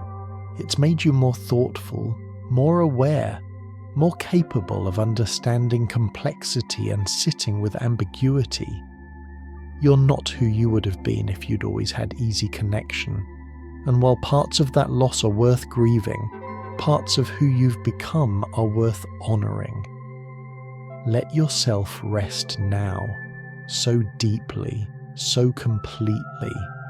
Your breath is barely there, just the faintest whisper of air moving in and out. Your whole body is heavy as stone, sinking down into the softest, warmest, most comfortable rest. Let your face be completely smooth. Let your jaw hang loose. Let every muscle in your body release and let go. This transformation you've undergone, it's real. It's changed you. And you can acknowledge both the loss and the depth it created. Both can be true. You can hold both as you rest, as you drift, as you let yourself be held by this gentle darkness. Sleep is here now, all around you, pulling you softly down. Let yourself go. Let yourself drift away. Let everything dissolve into peaceful sleep. And one more thing, just one more gentle thought as you float into dreams. Even now, even in this moment of deep loneliness, possibility remains. Not the possibility of sudden transformation or magical rescue, but something quieter. The possibility that you might slowly, carefully begin to reach out in small ways. The possibility that healing happens in increments too small to notice until you look back and realize how far you've traveled. The possibility that connection might arrive not as dramatic salvation but as gentle, gradual thawing. The possibility that one day you'll look around and realize you're not quite as alone as you once were. Not because everything changed overnight, but because you changed slowly in the direction of your own tenderness. This possibility doesn't erase the pain of now, but it sits alongside it, a small light in the distance, waiting patiently for whenever you're ready to walk toward it. And maybe that's enough for tonight, to know that possibility exists even if you can't yet reach it. To rest here, in this moment, knowing you've survived everything that brought you to this point. To let yourself sleep, finally, deeply, held by the simple truth that you are here, you are breathing, and tomorrow is still waiting. Possibility doesn't announce itself loudly. It doesn't promise that everything will be okay or that connection is guaranteed. It just says that things could change, that you could change, that circumstances could shift, that the isolation you feel right now isn't necessarily permanent. That's all. Just the quiet acknowledgement that the future is unwritten. And that's actually a lot. When you've been lonely for so long, when you've resigned yourself to this being your life, when you've stopped believing things could be different, just the simple fact of possibility feels significant. It creates breathing room. It creates space for hope without requiring certainty. You don't have to act on this possibility right now. You don't have to make plans or set goals or figure out how to change your life. You can simply let it exist. Let it sit there in the distance, neither pursued nor dismissed, just possible, just waiting. Tomorrow will come with its own challenges, its own moments of loneliness, its own small opportunities. But it will also come with this possibility still intact. The possibility that slowly, gradually things might shift, that you might reach out, that someone might reach back, that connection, in whatever form it takes, might find its way into your life. For tonight, though, you can simply rest. You can let all the loneliness, all the grief, all the longing rest alongside you. You can acknowledge that it's been hard, that you've been carrying so much, that you've survived everything you've been through. You can be gentle with yourself. You can be tender with your own heart. Your breath is so quiet now, barely moving. Your whole body is at rest, deeply and completely at rest. Every muscle released, every thought quieted, everything softening into sleep. You're safe. You're held. You can let go completely now. You can drift into deep, peaceful sleep. The loneliness can rest. The grief can rest. The longing can rest. Everything can rest. You can rest. Sleep now, deeply and fully. Let yourself sink all the way down into the softest, warmest, most peaceful sleep. You are here. You are breathing. You have survived. You are enough. You have always been enough. And you can sleep now, knowing that tomorrow is still waiting, still possible, still open. Sleep deeply. Sleep peacefully. Sleep well. And so you've travelled through this landscape tonight, through the quiet territory of your own loneliness, your own complexity. You've looked at the ways isolation shapes a life, and you've begun to see that you're not broken. You're human, beautifully and complicatedly human, navigating circumstances that are genuinely difficult. You don't have to figure anything out before you sleep. You don't have to resolve anything or understand anything or fix anything. You can let yourself be uncertain, be in process, be exactly where you are. The loneliness will still be there tomorrow, yes, but so will you. And you're stronger than you think. You've made it through every difficult day so far, every moment of isolation, every wave of grief, every aching silence. You're still here. Let yourself soften now, one last time. Let the muscles in your face completely relax. Let your jaw unclench. Let your shoulders drop all the way down. Let your whole body settle into the surface beneath you, held and supported. You're worthy of rest. You're deserving of peace. You're allowed to let go, to stop thinking and simply drift into sleep. You're safe here. You're held. You can rest now, fully and completely. Let yourself drift deeper and softer into sleep, letting everything else fade away. Just breathing, just resting, just sleeping. Nothing else matters right now. Just this soft, warm, dark, peaceful sleep. You can let go completely now. You can rest fully. You can sleep deeply. Sleep well. Sleep peacefully. Let yourself go now, all the way down into deep restorative sleep. You can rest.